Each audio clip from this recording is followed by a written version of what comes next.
New York Times reporter calls Trump supporters enemies of the state. Joe Biden says that unvaccinated Americans are stupid, and Newsom pulls his kids from a camp after photos emerge of them maskless. We'll get into all this and more, but before we get into this, drop this video a like, subscribe, turn the post notifications on. New video every single day. The show's completely funded and supported by you guys, so if you become a Patreon, I'll give you a call to say thank you. Just give me some time to get around to the calls. Now let's get right into this.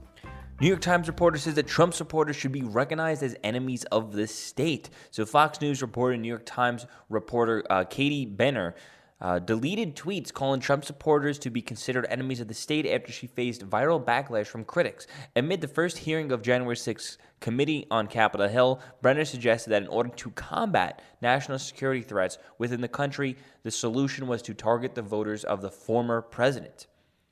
Mike Cernovich tweeted this out. Remember when very smart people attacked Scott Adams for saying Trump supporters will be hunted down for sport? Calling Trump voters enemies of the state is as much as an incitement as you'll see. The New York Times reporter feels comfortable saying this openly.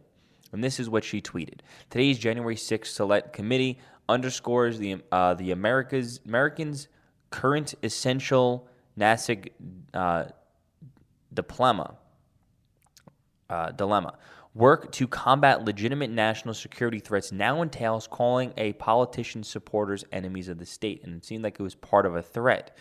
She later then said, I deleted the unclearly worded tweets regarding January 6th committee hearing. Yeah, very, very poorly worded, yeah. This might lead to one question. If Banner identifies as an ideological fascist, she has openly called for state to target individuals based on political affiliation and voter allegiances. Now, that's a scary thought. We're going to see what some people are saying on Twitter. Steve Cortez on Twitter says, a writer of the most prominent newspaper in America, the New York Times, vilifies us as enemies of the state in her January 6th analysis. The ruling class hates us, and corporate media is the enemy of the people. I 100% agree with that. I am once again asking the journalist to not casually refer to members of the political party they do not like as enemies of the people. That's what another person tweeted. Under the one-party rule, let's see. Okay, that's pretty much, yeah.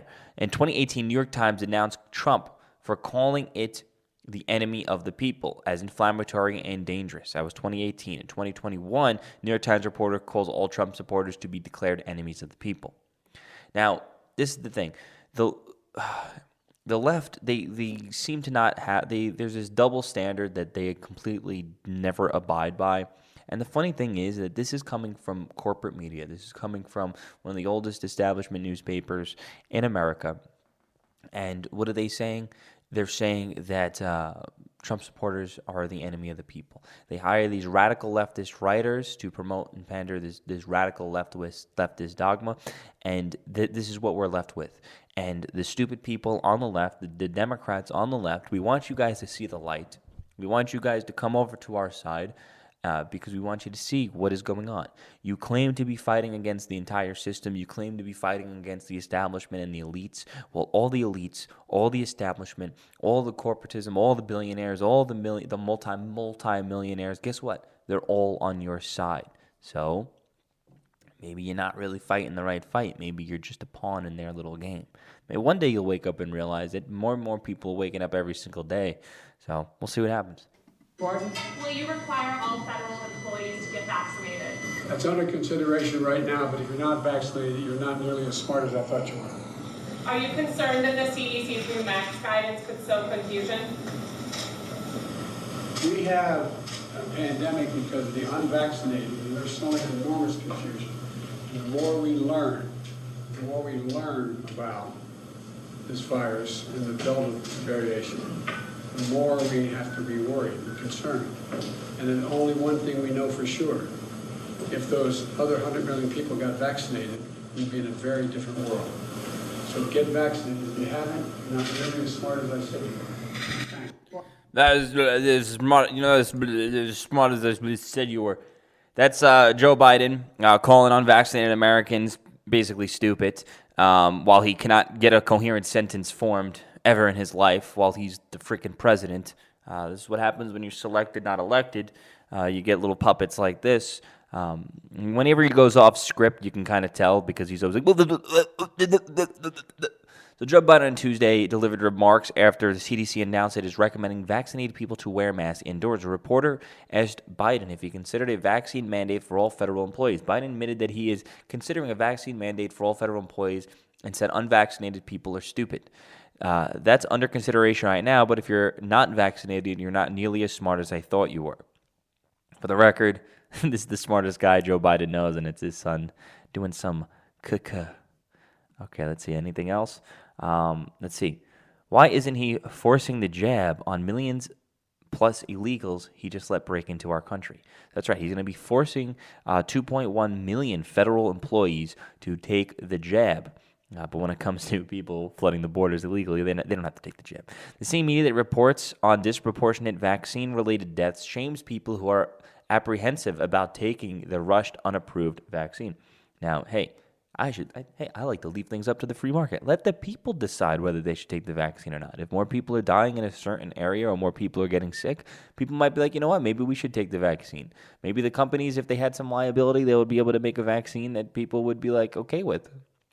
But, this is when people aren't taking the vaccine, the Democrats have to exhaust all options in order to force people to take the vaccine. You're going to see states, you're going to see cities requiring all the state and city workers to take the vaccine. We're going to see it happen with the federal employees. They're all going to be required to take the vaccine.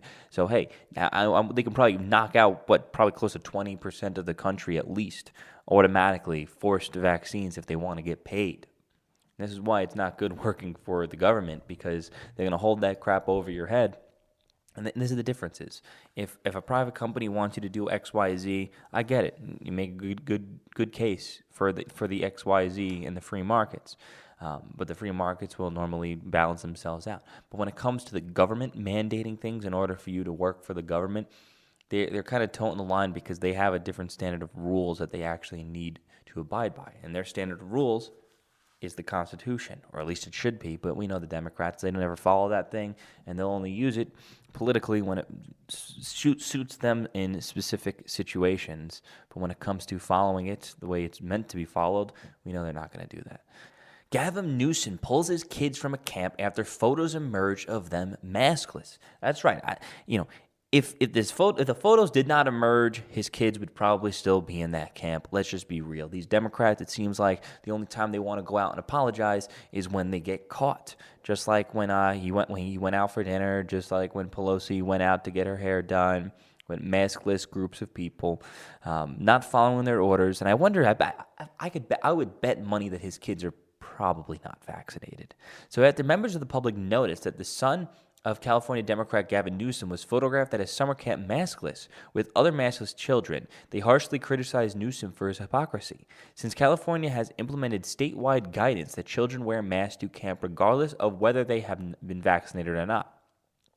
After the photos of his son emerged, Newsom, who is facing a serious recall election, pulled his son out of the camp. The Sacramento Bee reported adding, under the state's guidelines, children's camp must follow the same rules as schools. Newsom's spokeswoman, Erin Melling, claiming that Newsom had missed an alert from the camp that the children would not be forced to wear masks, she added. The Newsoms were concerned to see unvaccinated children unmasked indoors at the camp. Their children began attending late yesterday. The family reviewed communications from the camp and realized that the email was missed, saying that the camp would not enforce mask guidance. Their kids will no longer be attending that camp. I wonder how long the kids weren't wearing masks for them to even realize. I think I saw there might have been a date. Oh, no, that's California. So California current guidance for children aged 2 to 11 states that they must wear masks during camps for youth, youth sports, and other youth activities, including theater and musical performance and band. I don't know how you expect to perform one of the blowing instruments in band with a mask on. Updated CDC guidance is forthcoming for youth settings. California officials announced July 9th that students and teachers returning to the classroom this year will also be required to wear a mask regardless of vaccination status. So yeah, you know what? Why would I even bother getting vaccinated? I'll still be forced to wear a muzzle. And then you'll have people on the left saying, well, you need to be forced to wear a muzzle because you stupid people, you won't just blindly follow the government. That's literally the left. You stupid people won't blindly follow the government and just get the jab and we could all return to normal. And then what happens? Oh, wait, there's a new variant. There's a Delta variant. Oh, there's going to be mutations of this virus because we're all taking the vaccine. And the virus is mutating to be resistant to the vaccine, and then we all got to go on lockdowns again and wait for another vaccine. And it's going to be an endless cycle that the left is going to keep going. They're going to want to try to drag this out as much as they humanly possibly can, at least until the midterm election. I think from the midterm election to the general election again, I think that is going to be way too long for them to try to keep dragging this out, especially they're going to need the economy to somewhat recover, especially when Republican states are really getting the leg up now between the mass exodus of people leaving the Democrat states. But the Democrats, they'll figure out ways to artificially inflate their GDP and make it look like their places are prosperous despite raging amounts of homeless people while Republican states are thriving. They'll figure out a way to fudge the numbers. They got the mainstream media on their side that will go to bat for them. Oh, Florida isn't doing too well. Texas isn't doing too well. Look, and meanwhile, like Florida and Texas is a complete party state where business is booming. And California is just a miserable dread hole. I got to go to L.A. today. My girlfriend's making me go to L.A., which I don't want to because they're going to force us to wear masks. And every little inch we go to, I'm not going to wear a mask. I'm going to tell people it's okay. I'm already sick. It's okay. I don't need a mask. I'm gonna refuse to wear a mask. I'm just telling you that. Don't say that. Probably gonna get arrested. I'm just not. I'm just done with it. And they're like mask Nazis in California. If you walk into like a 7-Eleven real quick to grab a water bottle, they'll freaking yell at you. Actually, you know what? The Indians don't really care too much. The small business owners, they don't really care too much. But the thing is, California and a lot of Democrat states, they become so corporatized because it's so expensive to rent out a piece of property. It's so expensive for the taxes. It's so expensive for employees. The big corporations are pretty much taken over, and small businesses are becoming few and far between each day. So, the minimum wage employee that's working at a Starbucks is going to really hound your ass about wearing a mask because they simply don't care. But if you go to Joe's Coffee and the owner and the manager's working there, they just want customers. For the most part, they would care less. Let me know what you guys think. Please drop this video a like, subscribe to the post notifications on. New video every single day. Listen to full episodes of the show, the Joey Saladino Show, on all the podcast apps. This show is completely funded and supported by you guys. Please become a Patreon, patreon.com/JoeySalas. If you become a Patreon, I'll give you a call to say thank you. Click all the buttons. Helps with the algorithm. I think that's about it. Thanks so much for watching and listening. Peace out.